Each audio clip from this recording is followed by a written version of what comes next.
me here on the other end again of a yet another Skype connection.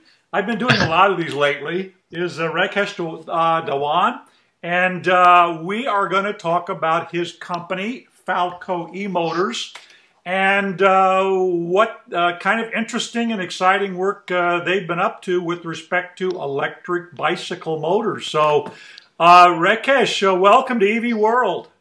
Oh, well, thank you so much, Bill. It's a pleasure to talk to you. Hey, I have, and I think, as I mentioned earlier, I think we may have a distant connection here in that in my garage over here about 25 feet from where I'm seated is a Wave Crest Tidal Force M750 electric bike prototype.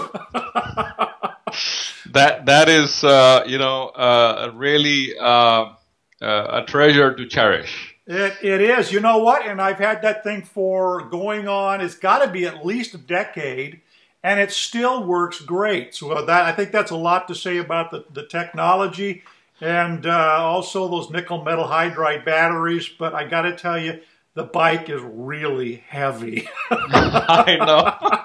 Well, at that time, we had no clue about what we were doing. It was something fun to do. We had to prove our technology. Right. So the easiest thing to do was on a bicycle. We had we were not really after the electric bicycle market. Right.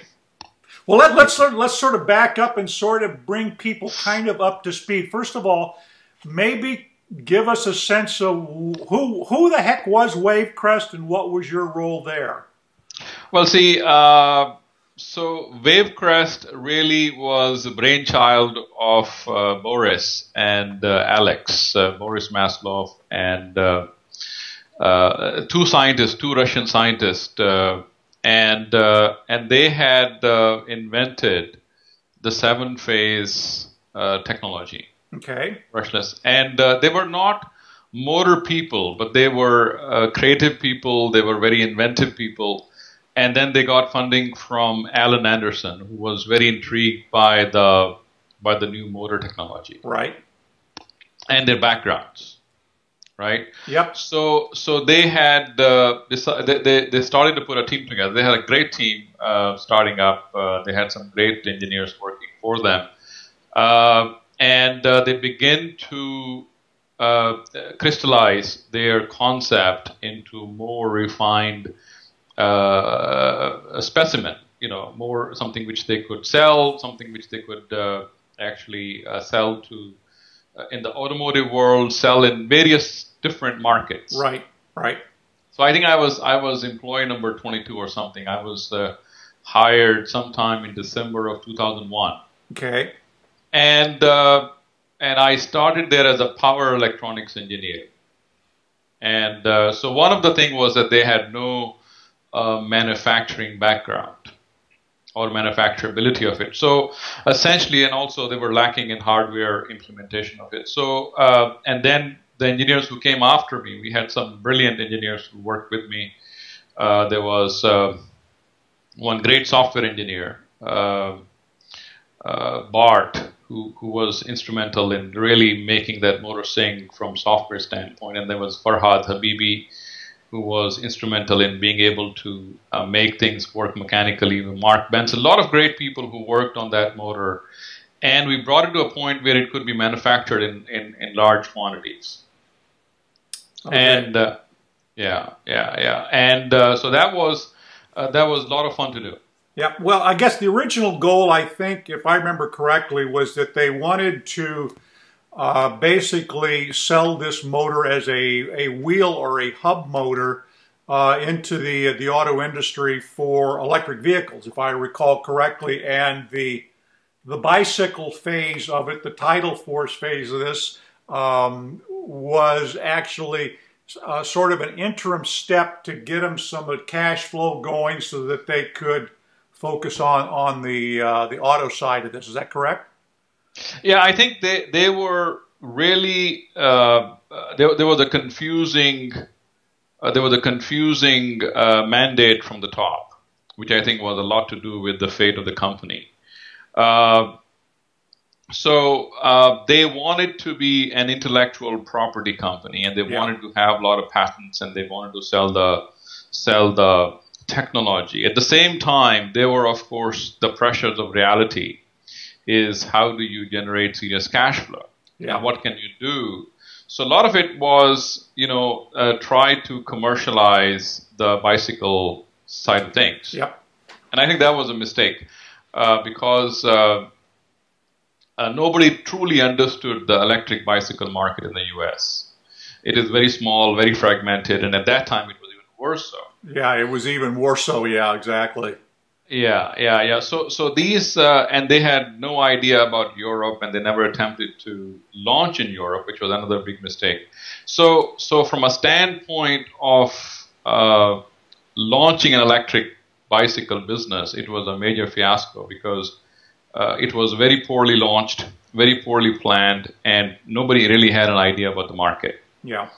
So, and even if we had great opportunities, like we had, the Excel group came right to our door and said, develop a motor. We developed the motor for them, developed the technology for them. At the end of the day, WaveCrest just gave the technology to them for free when they closed their doors. Yeah. Well, there was a brief period, I think, when the company started shutting its doors, that they did some kind of a licensing agreement with a French firm, and I think that for a period of time, that French firm used that technology on some product. I don't know whatever happened to it at that point. Yeah, I mean there was the Tidal Force business was sold to Matra. Okay. And there was a public announcement on it, and they used it for some time. But at the end of the day, I believe they wanted to move everything to France. They had manufacturing facility in China, but at the end of the day, wanted to move to France. And I think the dynamics of the European business have really changed quite a bit in the last 6 years. Yeah. Well, okay, go ahead. Yeah. So as a result, I think they have taken a very different direction than they had before. Okay. Well, look, so that's where the company was. Now, let's sort of pick it up. At what point does Rakesh decide that I am going to launch Falco E-Motors and bring us up to speed where you are today? Well, I think, if you recall, after WaveCrest, I had founded the company called Electric Motion Systems. And we had launched E+ electric bike, which was really next generation to Tidal Force. Okay. And we had a great success in terms of product development, in terms of setting a great manufacturing setup in a supply chain. We had some very key partners. So we did all that successfully. And again, we failed on the marketing side because we were too much focused in the U.S. market. And we were not very active in Europe market, right? And as a result, I guess the product failed to take off in a big way in the U.S. market. We're talking about 2008 launch. Okay. Right. So it is still a brilliant. I think we sold a few thousand units in the U.S. market, but it was not enough to be able to support product and development effort in the U.S. So after Electric Motion Systems, I basically started Falco E-Motors, and we set up our research and development in India. Okay. And we set up our manufacturing in India. We have done. I have set up 3 manufacturings in China, and with RMB, we'll appreciate at some point of time. China is now the second largest economy in the world. Yeah. So China is, in my opinion, no longer economical to be able to do cost-effective manufacturing. Oh, really? Okay. Yes, yes, yes. It is, and it is a matter of time before China is forced to totally make RMB free, so that it will appreciate substantially against the dollar. Okay. It's artificially being controlled, Yeah. and it's actually hurting the competitiveness of the rest of the world.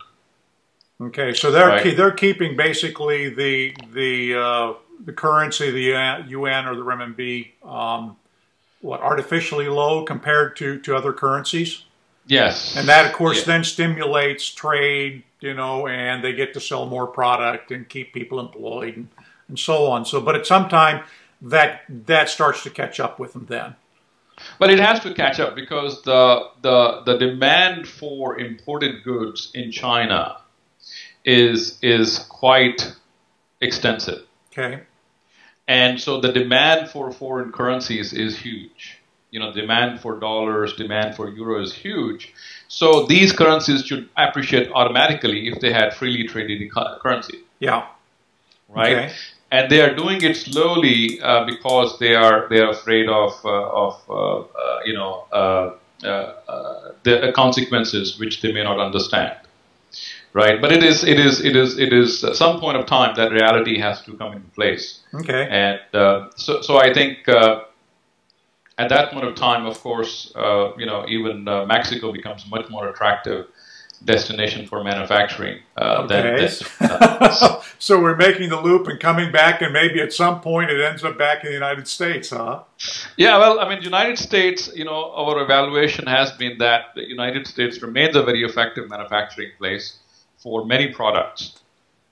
I wouldn't want to manufacture spoons here, but there is still substantial amount of economy of scale here which we can exploit, which don't exist in other countries. Yeah. Well, so let's talk about, so you've got the potential to do things in India. You've done it already. Now you're looking and have shifted, the R&D and manufacturing part of this is now in India? Yes. Okay. Yeah. So, and the technology we developed, essentially, we wanted to do everything from a clean slate. Okay. And we said, what is it that really could differentiate from what we have done in the past? So we researched and in direct drive motors, we and again, direct drive motors with respect to electric bicycles. Yes. I mean, we don't have interest in using these for higher power applications. Right. Right. Well, particularly if you're talking about India, I mean, it seems to me that while there's kind of an explosion of the middle class there, and the middle class in India is basically the size of the population of the United States. Something like 300 million people. Although that's relative, obviously, to the Indian economy. And of course, there's everybody wants to go buy a car of some kind or another, whether it be a Tata or a Mercedes Benz, Yes. But it seems to me that the market there's a very strong potential for a large 2- and 3-wheeled EV market there. I could see, for example, we'll talk about your motors in a minute. I could see that 750 or 1500 watt motor being kind of a nice application in a in a tuk-tuk type of vehicle, as well as motor scooters and motorbikes and things like that.